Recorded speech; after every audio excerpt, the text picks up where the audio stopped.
에베소서 5장 15절로 21절까지 우리 함께 이 말씀을 같이 봉독하시겠습니다. 시작. 그런즉 너희가 어떻게 행할 것을 자세히 주의하여 지혜 없는 자같이 말고 오직 지혜 있는 자같이 하여 세월을 아끼라. 때가 갑니다.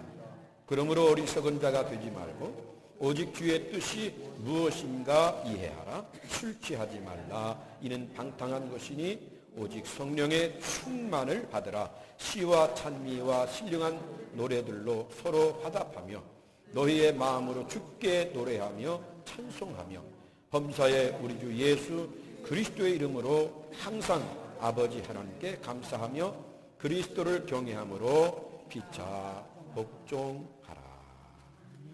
아멘. 아멘. 기도하시겠습니다. 고마우신 주님, 아버지의 귀한 말씀을 아버지의 귀한 자녀들이 특별히 이 귀한 말씀을 통해서 은혜 받을 수 있도록 우리로 하여금 듣게 하여 주시니 감사합니다.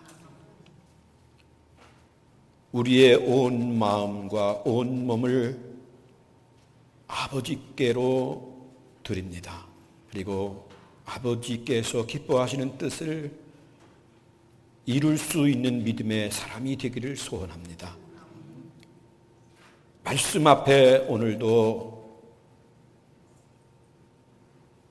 우리의 삶을 굴복하겠사오니 말씀으로 우리의 삶이 그리스도인으로서의 삶을 살 수 있는 능력과 축복을 더하여 주시옵소서. 이 부족한 종을 주께서 오늘도 주의 성령으로 사로잡아 주셔서 말씀의 권위만 나타날 수 있도록 은총을 더하여 주시옵소서. 예수님의 이름으로 기도하옵나이다. 아멘. 사랑합니다. 축복합니다. 할렐루야, 할렐루야. 우리 곁에 계신 분들에게 얼굴 쳐다보시고 고맙습니다. 뒤로 쳐다보고 고맙습니다.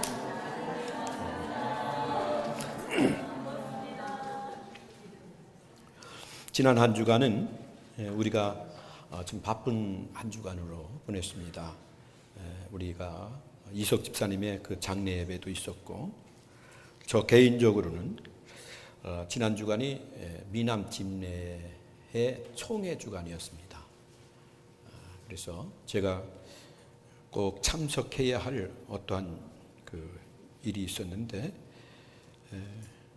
그러니까 참 그 생각 속에서 그런 일이 꼭 있을 것 같다는 그런 그 마음에 어떠한 그 생각이 참 중요한 것 같아요. 그래서 아무래도 이석 집사님이 그 주간에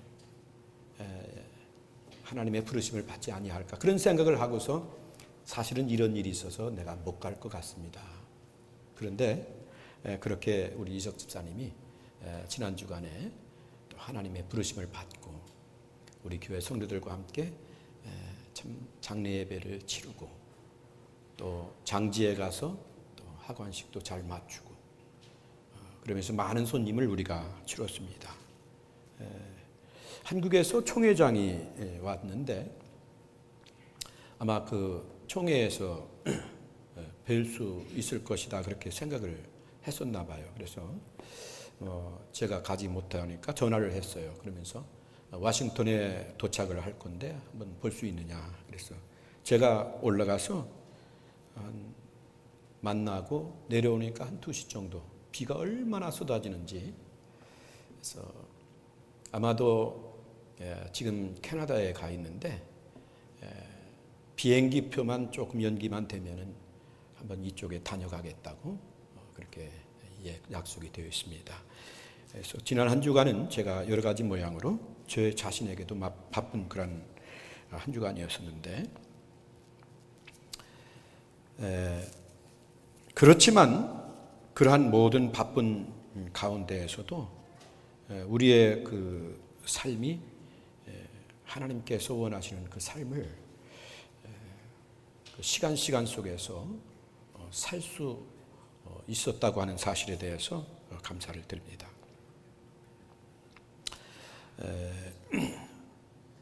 어느 시골에 아주 늠름하고 멋있는 장닭이 있었어요. 여러분 장닭 아십니까? 장닭이 있었는데 그 장닭이 이 새벽마다 일정한 시간에 울어서 주인을 깨우는 일을 했고, 그래서 그 주인은 아주 그 장닭을 기특하게 여기고 콩을 한 줌씩 그 장닭에게 주었습니다. 어느 날 새벽도 이제 여느 때처럼 주인이 그 장닭에게 콩을 한 줌 주었는데 이 장닭이 그 콩을 거들떠보지도 않는 거예요. 주인이 이 장닭이 병이 들었나 걱정스러워하면서 장닭에게 묻습니다. 야, 너 그전에 그렇게 맛있게 콩을 먹었는데 오늘은 왜 콩을 먹지 못하느냐고 그렇게 물었습니다. 그러니까 그 장닭이 무슨 말을 한지 아십니까?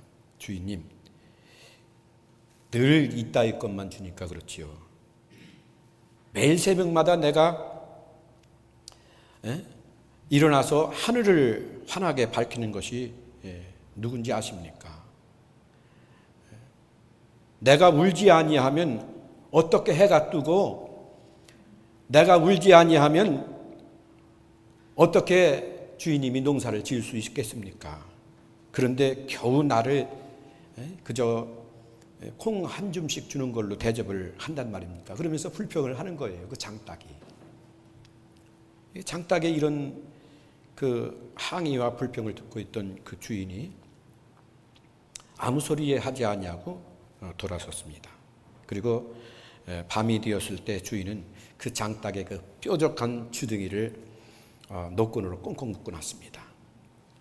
이튿날 새벽에 주인이 평상시와 같이 일어나서 쟁기를 들고 밖으로 나가다가 닭장 안에 있는 장닭에게 말했습니다. 야, 내가 울지 아니해도 이 해가 이렇게 떠올라서 박지 아니했느냐? 박지 아니했느냐? 그러면서 그 장닭에게 그 어리석은 그 교만을 지적을 하게 됩니다. 그래서 장닭이 주인의 그 말을 듣고서 내가 얼마나 교만했고 내가 얼마나 부끄러운 그 말을 했느냐 하는 사실에 너무 이제 대꾸도 못하고, 그래서 장닭의 그 얼굴이 빨갛고 장닭의 그 벼슬이 빨개졌다는 거 아닙니까? 부끄러워서. 참 인생은 우리가 아는 대로 한 번 삽니다.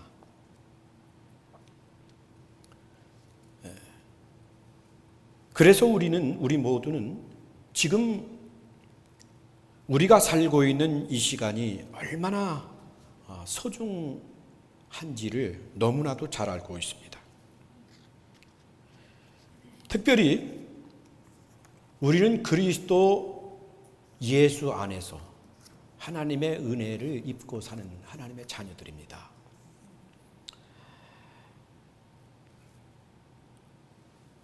우리가 하나님의 자녀가 되어서 하나님 나라의 영광을 위해서 살 수 있는 우리는 선택된 하나님의 자녀인데 과연 우리는 이 세상을 어떻게 살아야 할까? 어떻게 살아야 할까? 세상에서는 우리를 가리켜서 그리스도인이라고 말하고 있습니다. 이 말은 우리가 세상에 속한 사람이 아니고 세상에서 존재하도록 부름받은 하나님의 자녀라는 말입니다. 우리 그리스도인은 그리스도에게 속한 사람입니다. 우리는 세상에 속한 사람이 아니고 그리스도 하나님에게 속한 사람으로서 세상 속에서 존재하도록 부름받은 하나님의 자녀입니다. 갈라디아서 2장 20절에 보면 이런 말씀이 있습니다. 나는 그리스도와 함께 십자가에 못 박혔습니다. 이제 살고 있는 것은 내가 아닙니다.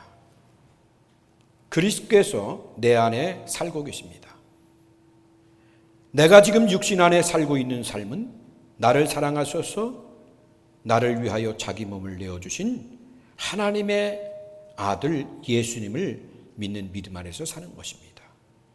그러면서 21절 상반절에 보면 나는 하나님의 은혜를 헛되지 않게 살겠습니다.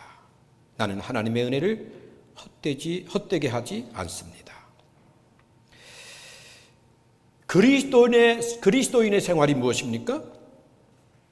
한마디로 말하면 성령 안에서 사는 생활입니다. 로마서에 보면 그리스도의 영이 없으면, 그리스도의 영은 성령이죠. 그리스도의 사람이 아니라고 말했습니다.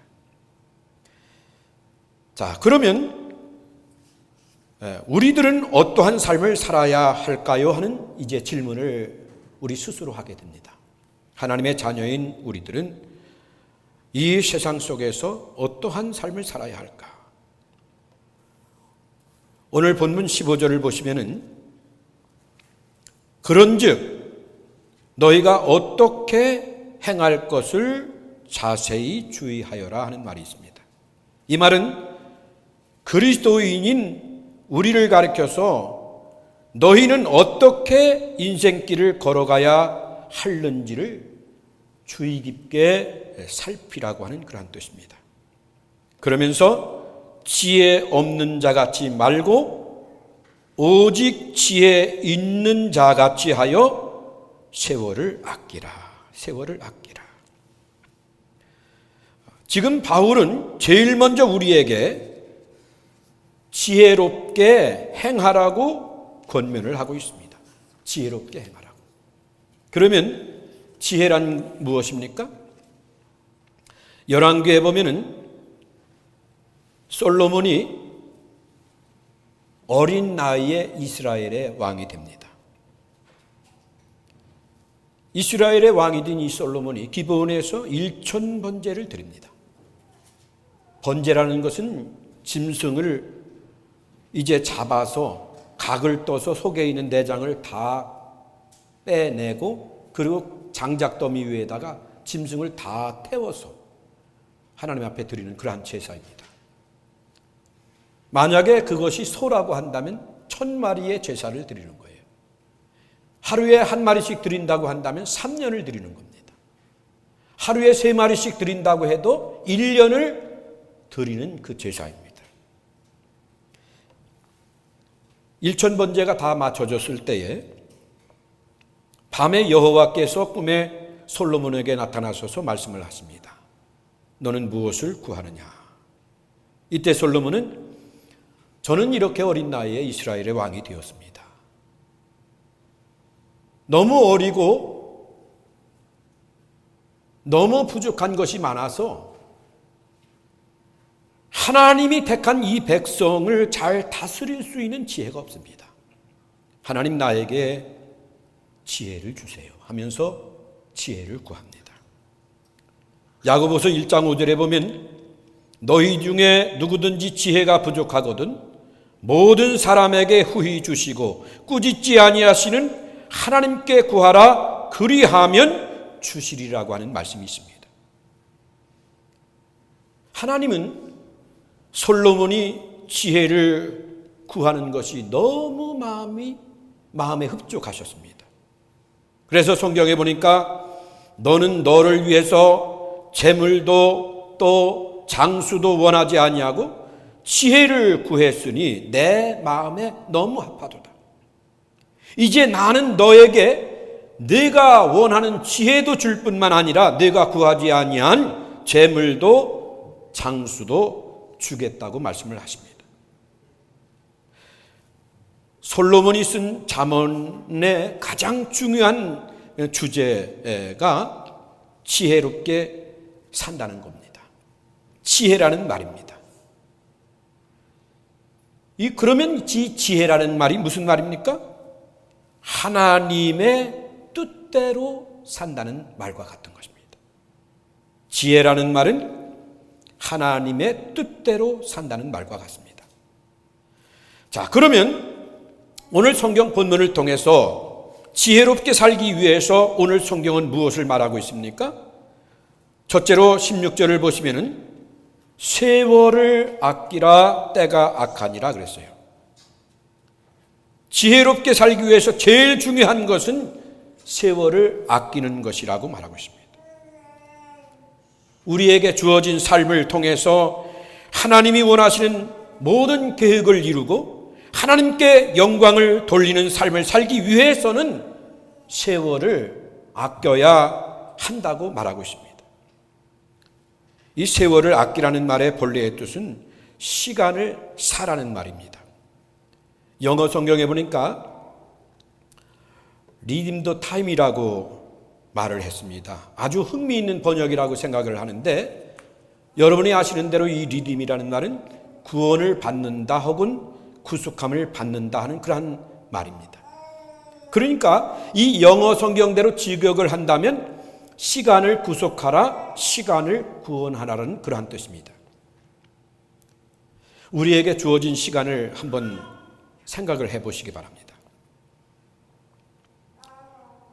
우리가 하루를 사는데 24시간이라고 하지만은 그 24시간 중에서 잠자는 시간, 또 식사하는 시간, 또 쉬는 시간, 왔다 갔다 하면서 빼앗기는 그 시간이 얼마나 많습니까?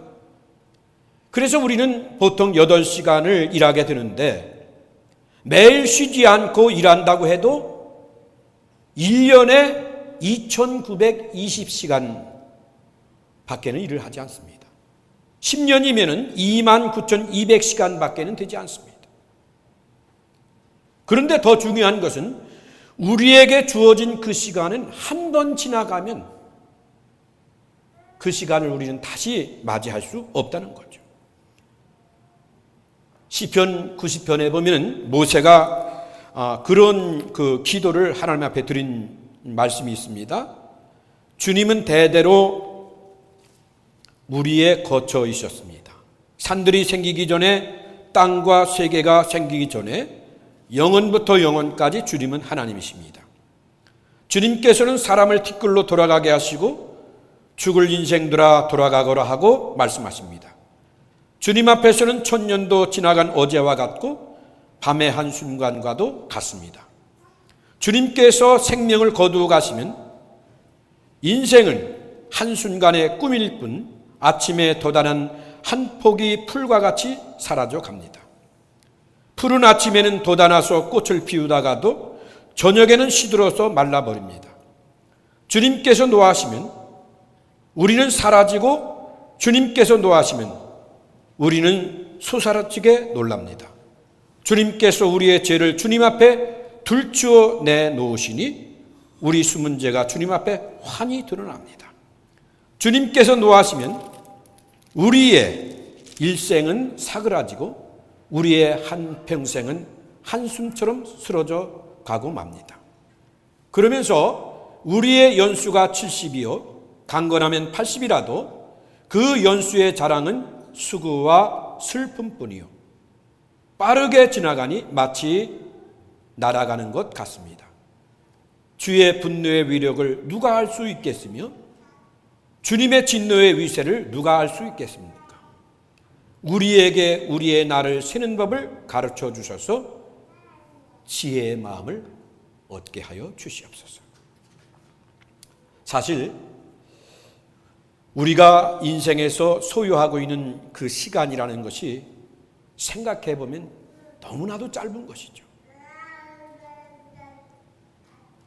이 짧은 시간을 통해서 우리는 어떻게 하나님이 원하시는 그 삶의 발자취를 남길 수가 있을까?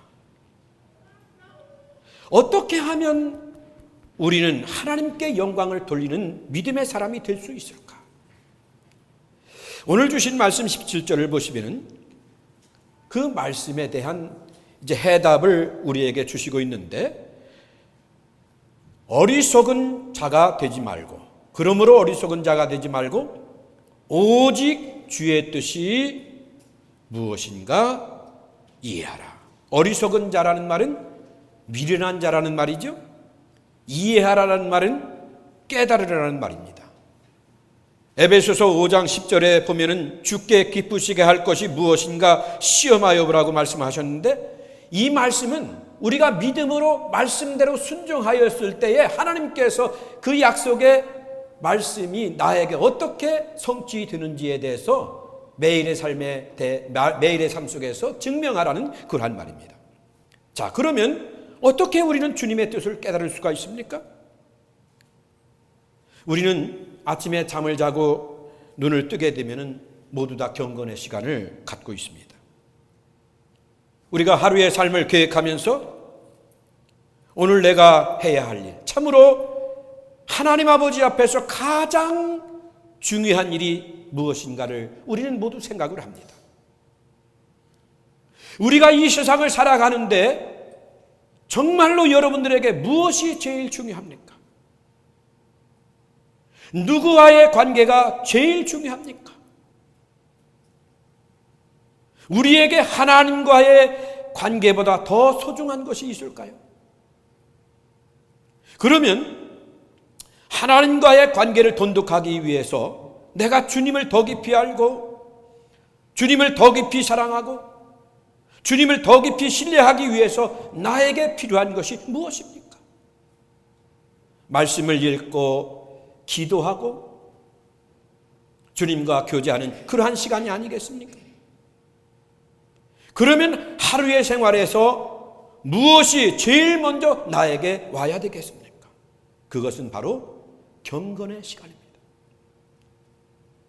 종교개혁을 일으켰던 마틴 루터가 그런 고백을 했습니다. 내가 너무 바쁘기 때문에 나는 더욱더 기도해야 되겠다.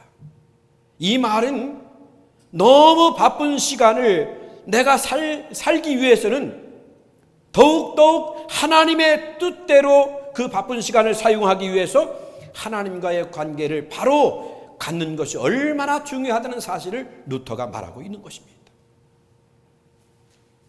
우리에게 정말로 중요한 것은 하나님과의 관계입니다. 그리고 두 번째로 중요한 것은 그것은 오늘 에베소서에서도 말씀하여 주시는 대로 남편에 대한 책임이고 아내에 대한 책임입니다. 이 세상에서 우리가 사는 동안에 하나님께서 가장 중요한 반류자로 또 책임을 져야 할 사람으로 내게 주신 그 상대, 그것이 내 남편입니까? 내 아내입니까? 이것은 다 성령 충만과 관계가 있는데, 내가 내 아내를 위해서, 내 남편을 위해서 얼마나 구체적으로 책임을 감당하고 있는가? 우리의 믿음은 피상적으로 이해하면 안 됩니다. 성경은 우리에게 구체적으로 우리의 삶을 가르치고 있습니다. 그러므로 우리가 매일매일 하루의 일과를 시작하기 전에 하나님, 오늘 나를 향한 하나님의 뜻은 무엇입니까? 나를 통해서 하나님이 기뻐하시는 뜻이 뜻을 이루시기를 원하신다고 한다면 제 속에서 하나님이 원하시는 소원을 이룰 수 있는 은혜를 주시옵소서. 정말로 우리가 하나님 앞에 믿음의 사람이라고 한다면 경건의 시간을 통해서 하루의 일과를 시작하기 전에 주님의 뜻이 무엇인지를 묻고 하루의 일과를 시작해야 될 줄로 믿습니다. 이제 오늘 주신 말씀 속에서 아주 중요한 말씀이 나오는데, 다시 말하면 내가 이해한 하나님의 뜻을 내가 실천할 수 있는 능력이 어디에서 오는지의 해답이 나오고 있습니다. 18절에 보면은 술 취하지 말라. 이는 방탕한 것이니 오직 성령의 충만을 받으라. 이 말씀은 명령형입니다. 술 취하지 말라. 이는 방탕한 것이다. 오직 성령의 충만을 받으라. 그러면서 이 명령은 우리에게 계속적으로 주시는 명령입니다. 우리가 하나님의 영으로 충만한 것은 한 번으로 되는 것이 아니다 그 말입니다. 매 순간순간마다 성령으로 충만해야 할 것을 지금 말하고 있습니다. 성령 충만은 또한 어느 특정한 사람만을 향한 명령도 아닙니다. 성령 충만은 모든 그리스도인을 향한 명령입니다. 오직 너희는 성령 충만을 받으라. 하나님께서 이 시간 우리 모두에게 성령 충만을 받으라고 지금 말씀을 하고 계십니다. 그런데 중요한 것은 이 성령 충만을 받으라고 하는 이 명령은 문법적으로 말하면 성령의 충만함을 받으라는 것이 바로 이 명령입니다.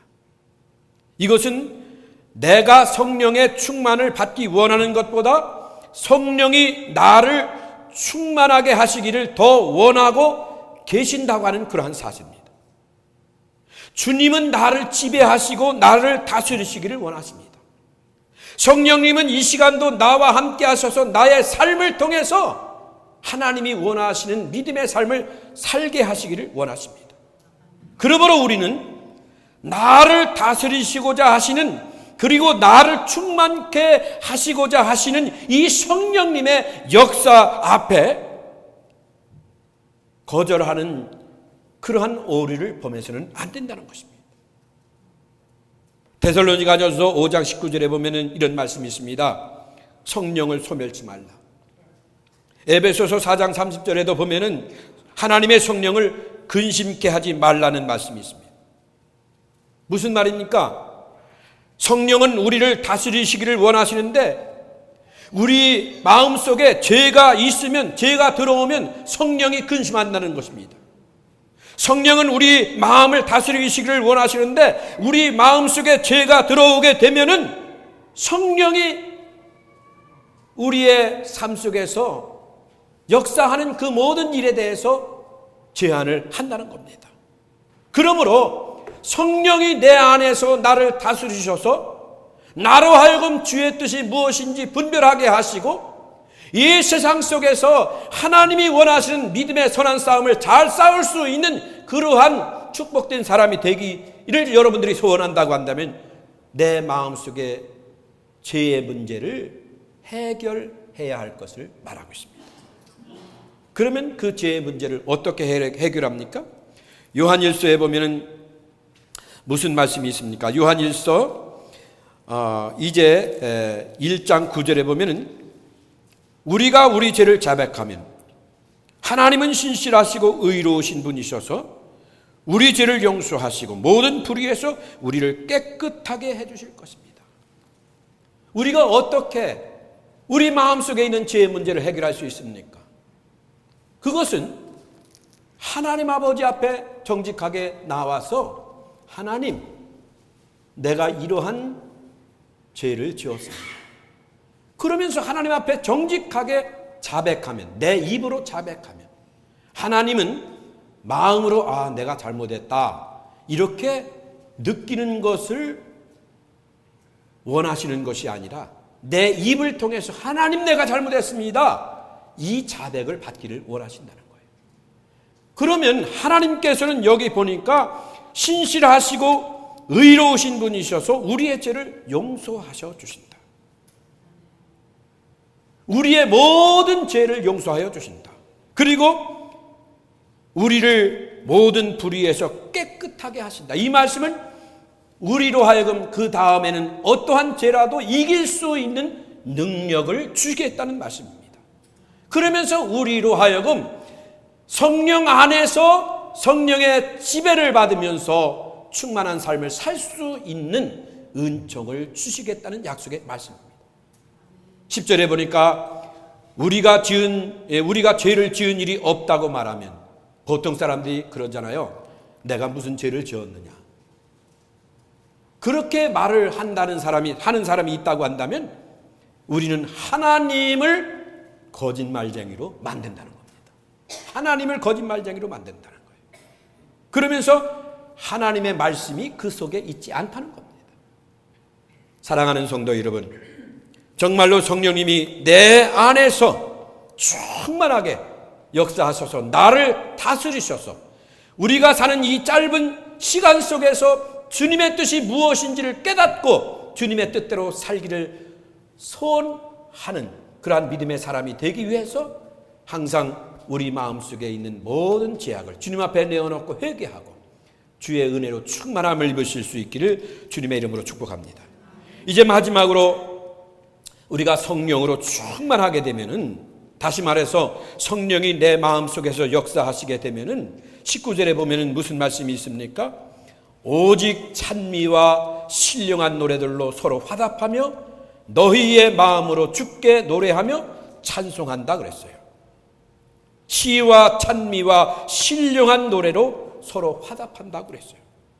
그러면서 여러분의 가슴으로 우리들의 심령 깊은 곳에서 주님께 노래할 수 있고 주님께 찬송할 수 있다고 그랬어요. 그러니까 무엇입니까? 우리가 예배하는 것이 성령으로 하지 아니하면 내 가슴에서 주님을 향해서 찬양할 수 없고 내 가슴에서 주님의 말씀을 들을 수 없다는 겁니다. 성령이 나를 지배하시면 우리의 가슴으로 주님을 노래할 수 있고 우리의 가슴으로 주님을 찬양할 수 있습니다. 그리고 성령이 내 속에서 역사하시면 범사에 이 말은 모든 일에 언제나 우리 주 예수 그리스도 이름으로 하나님 아버지께 감사를 드릴 수 있는 겁니다. 성경에 보면은 항상 기뻐하라, 쉬지 말고 기도하라, 범사에 감사하라 그랬어요. 이는 그리스도 예수 안에서 너희를 향하신, 우리를 향하신 하나님의 뜻이라고 그랬어요. 우리 그리스도인은 범사에 감사할 수 있는 사람이 되어야 됩니다. 그런데 이 감사가 어떻게 이루어질 수 있습니까? 성령이 내 안에서 역사하실 때, 할렐루야.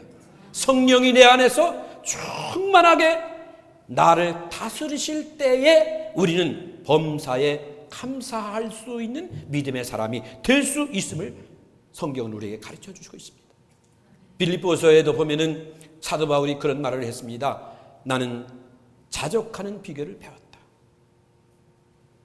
부에도 처할 줄 알고 가난에도 처할 줄 알고 어떠한 환경 속에 있든지 나는 자족하는 비결을 배웠다. 그러면서 사도 바울의 그 간정 속에서 감사하는 삶을 스스로 터득했다고 말을 하고 있습니다. 우리가 아는 대로 사도 바울이 복음을 증거하다가 빌립보 감옥에 갇히는 때가 있습니다. 그 깊은 그 감옥에 갇혀서 착고에 차여 있는 그 순간 속에서 바울은 찬송을 부르면서 하나님 앞에 감사하면서 영광을 돌립니다. 여러분 생각을 해보세요. 어떻게 복음을 증거하다가 지금 핍박 속에서 깊은 감옥에 갇히어서 착고에 차여 있는데 그 속에서 찬송이 나올 수 있습니까? 그런데 사도 바울은 그곳에서 감사를 했습니다. 그곳에서 찬송을 했습니다. 이유는 무엇입니까? 사도 바울의 가슴 속에 성령의 지배를 받고 있기 때문에, 사도 바울의 가슴에는 성령으로 충만함을 가지고 있기 때문에 그는 어느 곳에 있든지 무슨 일을 하든지 또 여기 성경에 있는 대로 범사에 주님의 이름으로 감사할 수 있는 사람이 되었다는 말입니다. 할렐루야. 사랑하는 성도 여러분, 여러분들도 성령 안에서 이 감사가 앞으로 우리의 남은 생애 속에서 있어지기를 주님의 이름으로 축복합니다.